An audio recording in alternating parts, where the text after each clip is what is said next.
21st February 2004, civilians killed and wounded by American small arms fire.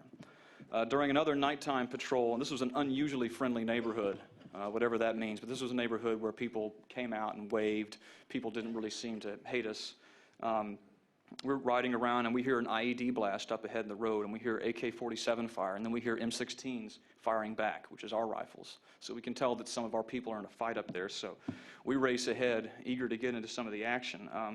At the time, we considered ourselves unlucky because by the time we showed up, the fight was over. That's how combat is in Iraq, at least when I was there. It was very quick. You'd be out for 9, 10 days straight, and nothing would happen. And then for about 8 seconds, all hell would break loose. And then it'd be over. And then you'd just have the mess to pick up. But anyhow, there was a patrol of 82nd Airborne guys, infantry guys, in Humvees, and they were packed in these unarmored fiberglass Humvees with machine guns pointing out on either side. They were attacked by maybe 2 or 3 insurgents. They were in an open field, laying in sort of a ditch across an open field to their left. On their right was the civilian neighborhood, which was just housing for disabled military families from the Iraqi army, which was our understanding. Basically, they had taken fire from the left. Some of the guys also had heard gunfire coming in from the right.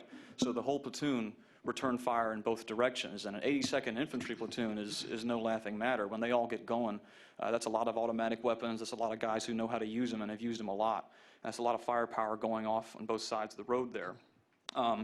So the firing stopped immediately. They sent some guys, ran out into the field, didn't find any insurgents, looked for blood trails, didn't find any blood trails, didn't find anything but some empty shell casings. And then the rest of them had immediately dismounted and kicked in the door of this house that they had taken fire from, and they were going to raid the house and maybe catch the guy who'd been shooting at them. Well, what they found in this house, and this is a story that I've told 1,000,000 times, and trust me, I do not enjoy telling it again. When they kicked in the door of this house, where somebody had been firing from them from the roof, what they found was an entire extended Iraqi family. And they were celebrating a wedding. And for those of us who've been in Iraq, or at least in Baghdad, you know that any excuse they have is a good excuse to get on the roof and shoot their guns in the air. It's just a celebratory thing. We've all heard of celebratory fire being mistaken for hostile fire, and this is a textbook case of that. Old grandpa or whoever was on top of the roof cutting loose with his rifle because he was so happy that his daughter was getting married. Meanwhile, this 82nd patrol in his front yard gets ambushed from across the road, and they return fire in both directions. And just to be brief on this, they hit 3 people inside the wedding party. One of them was an adult man who was, slightly wounded. Another young girl, maybe 10, was slightly wounded. But what really got me was there was another girl who was maybe 6 or 7, and she was dead. I looked through I was in the gunner's hatch of the Humvee. I didn't get out and go inside the house, but I looked through the doorway, and that was the first time that I had ever seen a little 6-year-old girl dead, and not just, died of, drowned in a swimming pool or something. She had been shot by a bunch of, teenage American kids. But these things happen. This isn't, people always say, yeah, well, that's war, and that is war, and that's especially this war. That wasn't, what's interesting about this, because this happens every day. Little girls get killed by soldiers in Iraq every day, not because we want to, but just because it happens.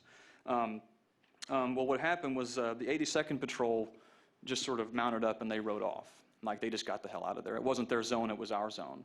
So they left it with us. It was our responsibility. Once again, we got stuck calling this stuff up. We called it up to our Tactical Operations Center, which we called the TOC, and we told them what happened. And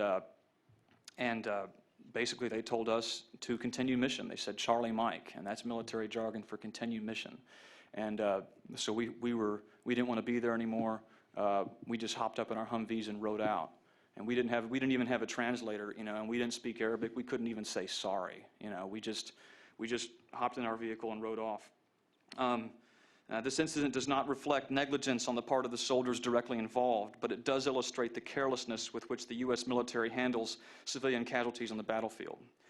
We fired automatic weapons into the middle of a wedding party, wounding and killing several guests, and our only reaction afterwards was to drive away and forget about it. And that's the thing. It's so difficult to get up here and talk about these things. for obvious reasons. But what's also difficult is that, like right after this happened, we never talked about it again. We drove away and we went back. We didn't even tell the other guys back at the post about this. This was just something that we just shuffled it back in our minds, and we thought, well, these things happen, and we didn't really think about it too much, and it was just lost. It was just forgotten, and then the war, or the occupation, I should say, dragged on. While good men died. Kerry lied while good men died. And you guys are betraying these guys like he betrayed us. Anyhow, and I believe that was perfect timing. I'm going to yield the rest of my time to the other speakers. Thank you all.